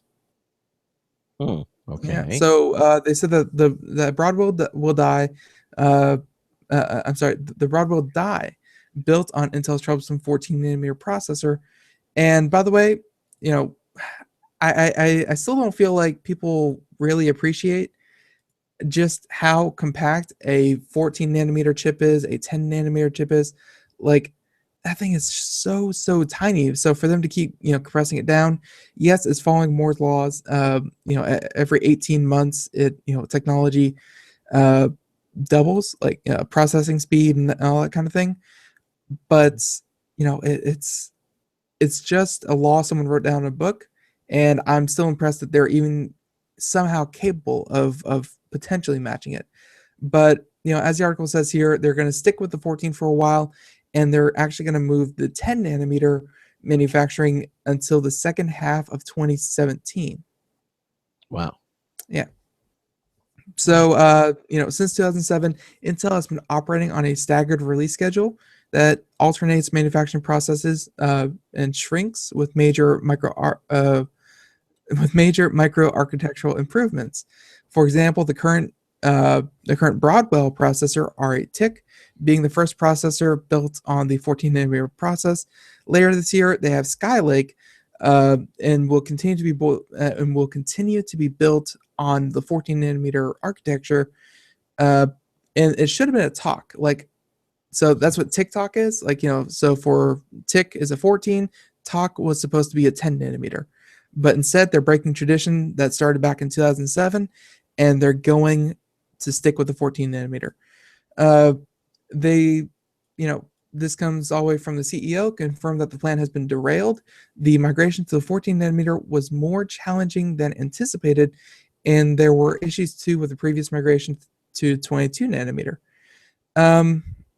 So through complications after complications, they said that there's probably going to be even more moving to the 10 nanometer, which has kind of had them draw back and say, okay, instead of 2016, expect 10 nanometer. It's going to be the second half of 2017. And instead, you're going to get a brand new generation of processor that will be released in 2016, which is called Cannon Lake. Okay. For anyone out there keeping all these names of Intel processors in their head. So Skylake will be next year. Cannon Lake will be next year, and Skylake is just this latest one. So, yep. That's a 14 nanometer process. We talked about IBM last with their 7 nanometer. Thing. Yeah, and but that's this is full on production. This is things that you'll find in Intel hardware, and research and development is very important. But that's what the 7 nanometer was completely research and development, not in any way shipping out for manufacturing. But yeah, no. So Cabby Lake, which is delayed for a little bit longer. So Moore's Law falters a little bit, but it's still sticking around. I don't blame them for having trouble transitioning from one to another, because it's obviously very, very complicated when you get to these tiny sizes. But at least they haven't said, folks, we've hit a wall. 14 is as small as we can go. No, it's just been delayed by a year or two. Okay. I don't really have time to do this next story here, because we are running up close on the break. Right. Yeah, exactly. Let's just talk a little hint about some of the things that we know about, our Android cell phones. Well, guess what? They're coming out with the very first true Android personal computer. Yeah. I didn't know Android was looking to get into the computer business. Evidently they are. And also Google's going to be planning a free broadband internet service to homes low income. Okay. That's nice of them. Yeah, that's going to be too. And then of course we have the newest and latest images from Pluto. Yeah. Plus it's close ever flyby. Yes, it's very first. And plus we're talking about the Philips Hue, that's the LED lights. Well, evidently we talk about those with Sandy Berger because they work so well with the Echo. Well, guess what? They're also going to work with the Xbox One game. Mm-hmm. They're going to be syncing up with the Xbox One. So that's all. These are some of the stories. And also, for those of you who have dreamed, lusted, and hoped for someday getting a true hoverboard. Remember that from Back to the Future, the hoverboard that Marty McFly would hop on and go. Well, evidently they have now developed a real hoverboard, and it's made by Lexus. Okay. I'm not kidding, right? Oh, no. And also, what is this with the goat simulator? Yes, Goat Simulator is heading to PlayStation 4 and I believe PlayStation 3 as well. Yeah, on August the 11th. Okay. Everyone's favorite goat simulation game is going to get the console makeover. All right. Those stories and more coming up on the Computer America show. We've also got another News Tips Bulletin review from Marty Winston coming up in the second hour. You're listening to the Computer America show. Ben and I will be right back. Stay with us. This is a commercial, so okay, some of you can take a minute for a bathroom break, but if you're in marketing at a company or an agency and you're launching a new product or new service anytime on or after August 31st, this is important. Take a look at bellringersmedia.com. It's a game changer. I'll kill a few seconds so you can grab something to write down that URL. SlashGear, same-day guaranteed full coverage on a top 5 online news site. Business Wire, PR Newswire, and PR web releases to traditional and online and social media. Full segment coverage on our nationwide radio show over so many stations that more than 50 million people can tune us in. Plus an annual production budget of more than $10 million.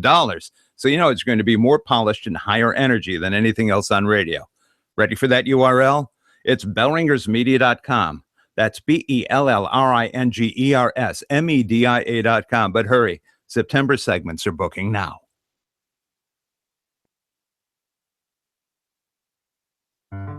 Hi, this is Craig Crossman, host of the Computer America Show. You have important meetings to schedule. Your company's getting ready for its IPO, and you're in charge of the PTA fundraiser this month. So how do you coordinate everyone to be available at the same time? Are you still using emails, phone calls, even text messages to schedule meetings with a group of people? How's that working out for you? That's so great, huh? It's a fact that every day, millions of people suffer from scheduling headaches. Well, with Doodle, scheduling meetings with a group of people is quick and easy. With Doodle, you can easily propose available times to each member. Each one checks off the times that they're available, and then you simply pick the time that works best for the group, all in an easy-to-read display that integrates with your existing calendar. Nothing could be more simple. Give Doodle a try for free, and like millions of Doodle users, you'll truly see how easy it is to find the perfect date and time for all your meetings. That's www.doodle.com.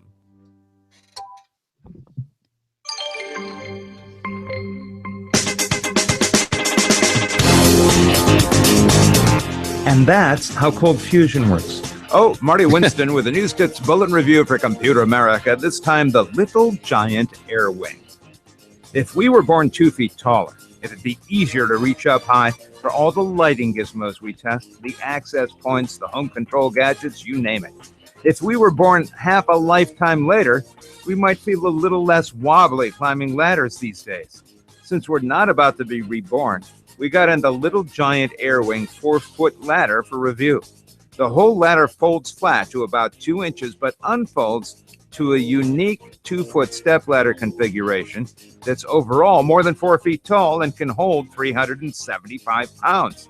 From the ground up, it has non-slip rubber feet, a non-slip tread on its 4.5-inch bottom rung, a 12-inch by 14-inch platform at its highest stand-on level, about 2 feet up.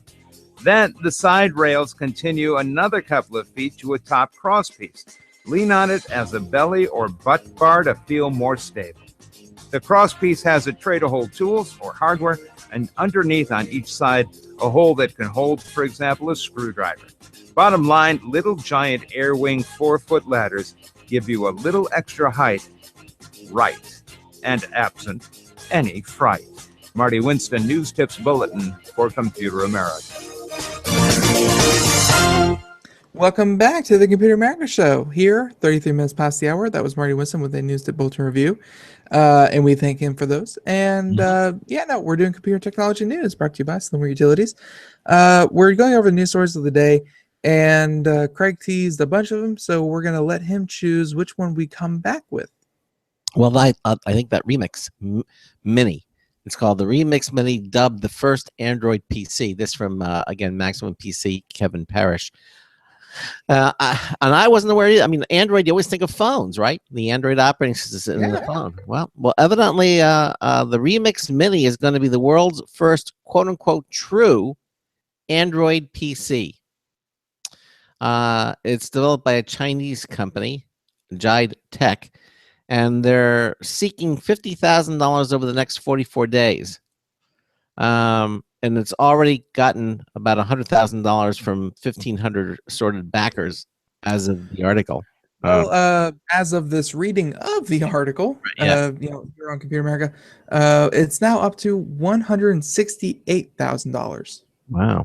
Okay. With about 2,700 backers. So let's see. This article was written about 7 hours ago. So in about 7 hours, they've gotten about another $70,000.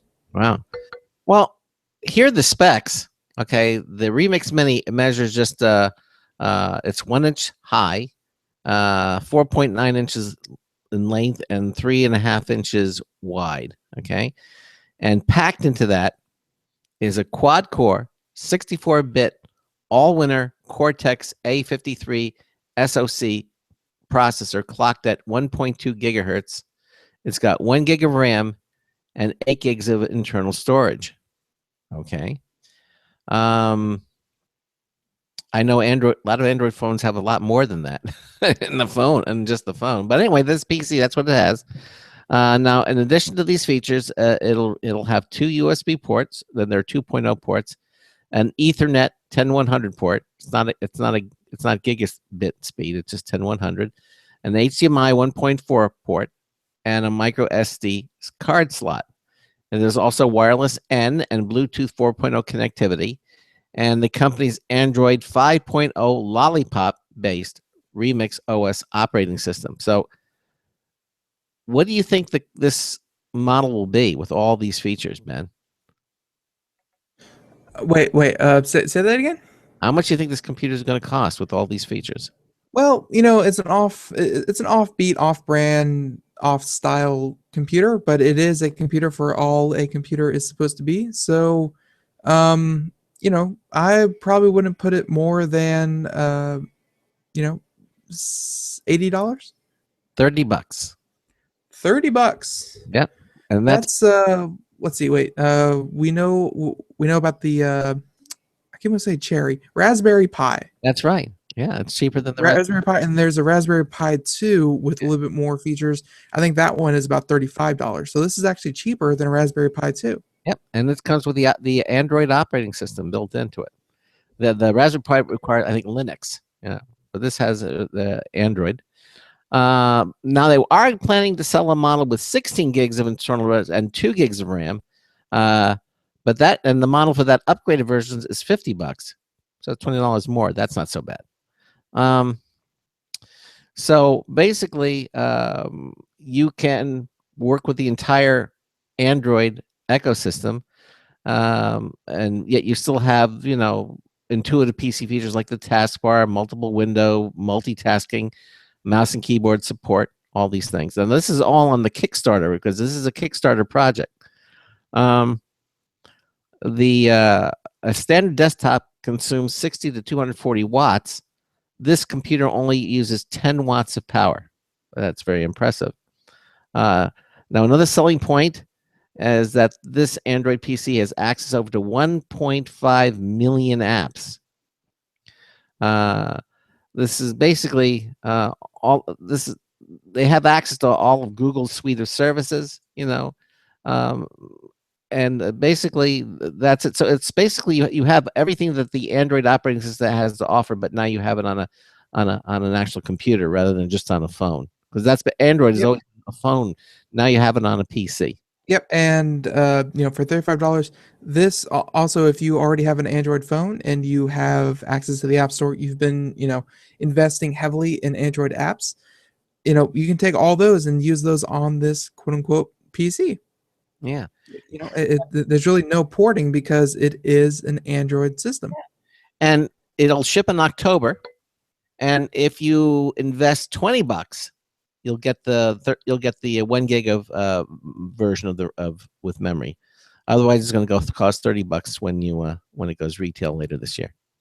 So the very first Android PC coming to a market near you. It sounds interesting.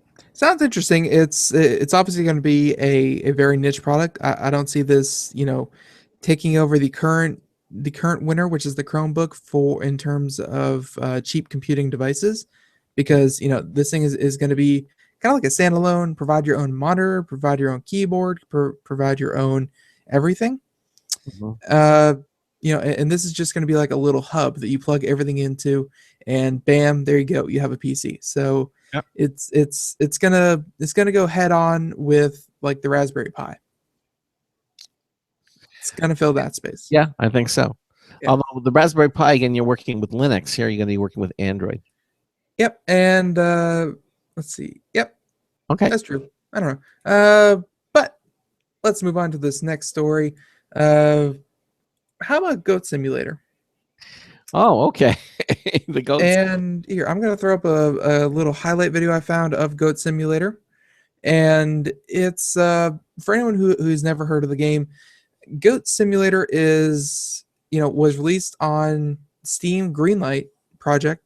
And it was a very, very silly game. Like, if there were ever anything silly, it would be Goat Simulator, where you play as a goat and you run around in horrible, very crude ragdoll graphics. It seemed like a very unpolished and unfinished game. But, at the end of the day, you were a goat running around and you comboed. Like you tried to earn a high score and do missions and do side quests. And it was just unknowingly a lot of fun. And so it became a huge popular game to play when you had nothing else to play on the PC. But it appears now that the quirky, goofy animation, not so good game of Goat Simulator will soon get its own PlayStation 3 and PlayStation 4 conversion. Yeah. So they said that, and by the way, this has been on the PC and the Xbox One for a while. It's full of glitches, taking to the skies, headbutting all, everything. And they said it's dubbed the most authentic simulated Goat VR experience. Because as far as I know, it's the only Goat VR And it's doesn't exactly portray the life of a goat very well, I would have to say. I don't think goats get flung high up into the air and then just do weird things. But I digress. It's coming out for the PS3, PS4, and it won't require Project Morpheus, which is the PlayStation VR set. So hey, if you've never had a chance to play it, I personally highly recommend you go check it out. It's a very fun game, very turn off your brain and just do whatever you want kind of game. So yeah, give it a chance. It's you won't regret it. Would you say it's like Flappy Bird? It's big. No, not at all. This is an open world sandbox goat simulator. Okay, all right. Where yes, if you're watching the video, you do indeed knock over Stonehenge, or as they call it, Goathenge. All right. Well, here's the story. We had Sandy Berger talking about the Philips Hue lights, that sync up and do all kinds of really great things. And, she was just bragging how her Amazon Echo could work with Philips Hue lights. Well, guess what? According to this story from Engadget, the Philips Hue lights will also be able to sync up with an Xbox One game. So what that means is that if you're watching a movie or something, or playing a game, and you want your lights to change color or maybe dim when you turn on the Xbox, because you're about to play a game, well, guess what? You can do it now. Okay. This Xbox syncing, this Hue syncing to Xbox One adds an extra level of atmosphere to your adventures. While enemies attack, your bulbs will turn red. When you wander by blooming plants, the living room might go green. That type of thing. But this is not inexpensive, okay? Because the starter Hue kit typically costs $200. But according to this article from Engadget, John Fingus wrote it, by the way. He says the easiest way to ramp up the atmospheric effects while you play, here's hoping that more games experimenting with lighting in the future will happen. But there it is. So now the game will actually control the color. Depending upon what you're doing in the game, you can have the Philips Hue lights change color. And see that for very immersive, very very, very immersive, very entertaining. Like, what am I saying? RPGs, like Skyrim, your Fallout, your all that kind of thing, where you kind of get into it. You're going through a giant RPG. You're feeling the environment, and you go through it. Something like this, I think, would be really awesome. If like you enter a cave, and all the lights dim down and turn like a blue or an orange. And then you go outside into the bright sunlight, and the lights get turned all the way up. Like it seems like a quirky little feature, but at the same time, it's why wouldn't you do it? It seems like fun. Yeah, no, it's he said it's quirky, but it's interesting, and it's certainly different. Yep. All right, so next story, we are going to go to Pluto. Yes, Pluto.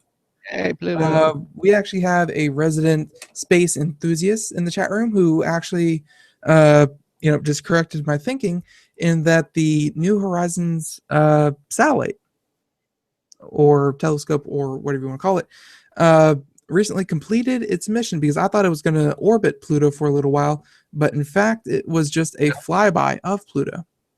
Yep, it's gone by. Yeah, it came and went. Now it's off to go to interplanetary space, which is a sad, dark, lonely place, and maybe even get hit by a meteor. You never know. But on their flyby of Pluto, they were able to snap very, very cool close-up images, as far as close-up images of Pluto have gone. Because before now, I think everyone always had this icy planet, and when people say tiny icy planet, they think of a little blue ball. when in reality it's kind of orange, it's kind of grayish, they're large patches. There are actually many geological features on the surface. There are craters, there are mountain ridges, there are mountains, so they're still trying to figure out where those are coming from, because obviously too small to have a molten core, and its atmosphere is very small. So, probably doesn't have any tectonic movements on it. So, where do those mountains come from? But no, scientists are probably going to be poring over this data for a very long time yet to come, just to understand this little thing that I think now has been dubbed a dwarf planet. So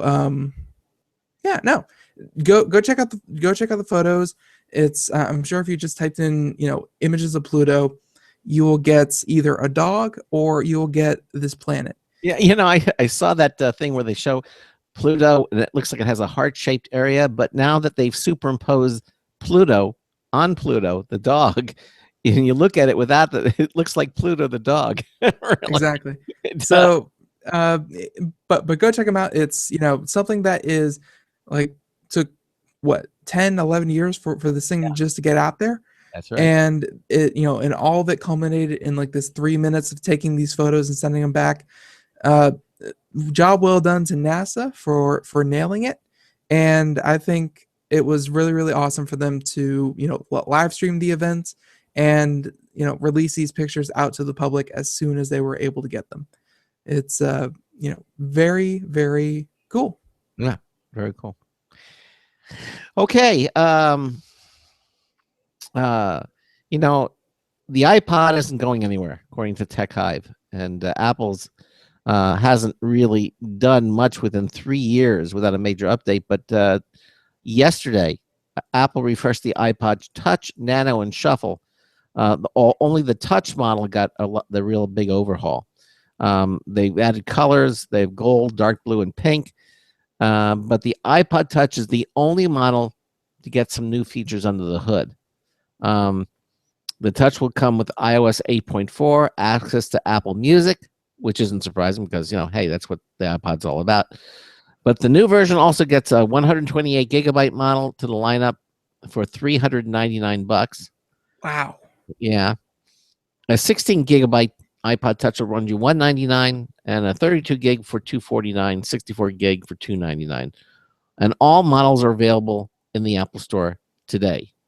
And if you order it, Apple will throw in 2-day shipping for free if you rather buy it online.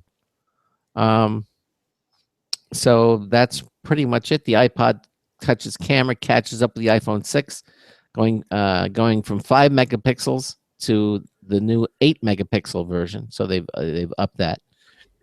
Basically, all the other iPods are just colors. It looks like the Touch was the only one that got some of these things. It's using Apple's metal technology. It has a new Retina display, and console-style iOS games will look like they're designed on the new iPod Touch. And the iPod Touch, like, I think when people think iPod, they think of the original iPod, and they think, if you're gonna listen to music, go get an iPod. Mm-hmm. But the latest iterations of iPod, and I've seen a lot of iPod Touches. Mm-hmm. They're as good as an iPhone. They're just can't make a call. they're just not a phone. So they still have streaming, they still have video stores, they still have gaming, they still have all this other stuff. It's just it doesn't have a phone plan to it. Mm-hmm. Although you can download the Skype app. Yeah, there are ways around that. Go voice over IP or go one of these other internet phones, and you could do it. It's just people shouldn't just think they shouldn't see the word iPod and think, oh, that's just for music. No, the iPod Touch line especially has moved beyond just music. Yeah, it has some really good features, games, what have you, all the different apps. Yep. And moving from music to music, mm-hmm. Neil Young. Yes. Who is he? You don't know who Neil Young is? No. Okay, go ahead. He's a musician. All right, go on. All right, so he's a musician. Let's see. I'm trying to find. What's the song that I would know by Neil Young? I don't know. I was Down by the river, probably. down by the river. Okay. Yeah. All right. Anyways, so Neil Young, musician, he of some note apparently, other than to me. He has you know, he has harsh words for streaming music. So Neil Young to remove music from streaming services because of low sound quality. He has a quote here: I don't need my music to be devalued by the worst quality in the history of broadcasting. Ouch. Wow. So he says that I don't feel right allowing this to be sold to my fans, as is bad for my music. It's all about sound quality to Neil Young. He has, he's pulled everything off of Apple Music and Spotify, and he says that's What about iTunes? Apple Music. Yeah, but is it still available on iTunes? You can get Neil Young, I think, Probably. Yeah. But he said this whole article is about streaming music, That's true. All right. not downloaded music. Okay. Okay. I wonder how he Anyway. downloaded music. I'm sure he has no harsh feelings one way or the other about that. But for streaming music, he has he says that streaming has ended for me. I hope this is okay for my fans. And he says it's not about the money, because there has been a lot of argument about streaming services not giving enough money to the artists and the writers of these songs, instead keeping a large chunk of it for themselves, or them going to selling it to the publishers. He said that at the end of the day, his music should not be listened to the low quality that it takes to stream music, because when you stream music, that takes a lot of data. So a lot of these streaming services, not only do they use the lowest quality version of it, but then they use further compression to further reduce the data footprint on their, and that helps their servers, that helps you with your data plans. That it's good in terms of data, but it's bad in terms of listening to good sounding songs. Yeah. So Neil Young says, nevermore, and pulls it off and says, sorry fans, I hope you understand. Go buy it and listen to it on an actual good format. He's not the only one artist to do that. Other ones that like Prince. And, yeah, we did talk about when Prince did it. He did it from Spotify and Ardio, and even Deezer. Never heard of him either, but anyways, even Deezer did it, where he pulled his entire catalog from Apple Music. Yeah. So artists and streaming services haven't been getting the best of relationships lately. But Neil Young, if you're a fan of his, don't expect to find his stuff on any of the streaming services. Okay, an audiophile, I guess. Who knew a musician would be an audiophile? Most are. Most are. Yes, most are. But he's an audiophile who respects his music and evidently won't compromise it. I respect myself too much for you to listen to my music. At least streamed anyway. I guess. I wanted to do this because I teased it, and I want to get it about the Lexus hoverboard. This is now a reality. It's not. See, I'm glad Lexus has realized that their cars are a B at best and have moved completely into the hoverboard business. That's a smart move for Lexus. Yeah, except there's a little bit of a catch here, because it's it's caused by the liquid nitrogen required to keep the boards inside cool. So it's not something you just can take to the beach with you and go. It's there's a video that you can watch, but the superconductors Lexus is using in its hoverboard will only cause the machine to lift off surfaces that are magnetic. In other words, a skate park full of concrete won't work. That matter, so you can't do it over water. You can't do anything that you saw in Back to the Future style. It requires a special surface to do it. So special surface and special board all by itself. But and yes, I even have a video here showing just what it's capable of. But it's not the true hoverboard where you can go over land, then sea, then air, and do anything you want. Nope, it's not. But hey, it's a start. It is. It is a start. And when we finally figured out how to get superconductors working in room temperature, and then these things I think will become more of reality. But we still have a little way to go until we find that magic formula that allows superconductivity to happen in normal temperature environments. And with that, Have they tried olive oil? Because I've been using it in a lot of my recipes, and it works miracles. So I'm not saying olive oil is going to make them work better at room temperature, but it couldn't hurt, I think. Yeah, exactly. This is what I feel. Yeah. Okay. Well, and that's all that really matters in the end is how it makes you feel. This is very true. Okay. Coming up tomorrow night. Just like how the end of the show makes me feel sad. Oh, that is how I feel. It is the end of the show. But hey, coming up tomorrow night, it's going to be our all Linux show. Okay. It happens every third Thursday of the month. And Marcel Gagne is going to be joining us. Fun guy. And if you have any interest in Linux or you're thinking about upgrading to the world of Linux, Marcel Gagne is going to be here to answer your questions about Linux. It's all Linux for both hours of the program. Marcel Gagne joining us for hour 1 and hour 2. So again, a reminder, on Friday, we're going to be giving away the brand new Logitech MX Anywhere 2 wireless mouse, about at $80. Go to our website and go to our under the Interact. The Interact 90 seconds. Pull down menu, go to the social media contest and enter in all of the just go to all the different places, the Facebook, the YouTube, Google Plus, Twitter, Pinterest. Go to all of them and subscribe to them on behalf of Computer America. And then each one counts as an entry every single week. You only have to do it one time.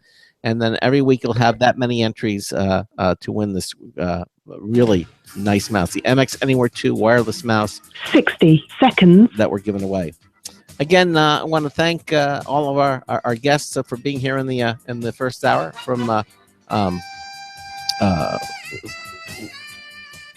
good grief, I just went blank. Who do we have on? We had Wait, who? Yeah, Cherry. Thank you for Cherry Keyboards. Oh yeah, tonight. Yes, Cherry Keyboards. Very nice. Keyboards. Yes, Russ MacKenzie for being here again. Again, check them out again at computeramerica.com, and you should get one. Really, they're really terrific keyboards. Oh yeah, no, they're again, I don't say it slightly. Yeah, one of the best keyboards I've ever touched. So until tomorrow night, this is Craig Crossman hoping that your hard disk never becomes floppy. We'll see you tomorrow night. 10 seconds. Good night, everyone.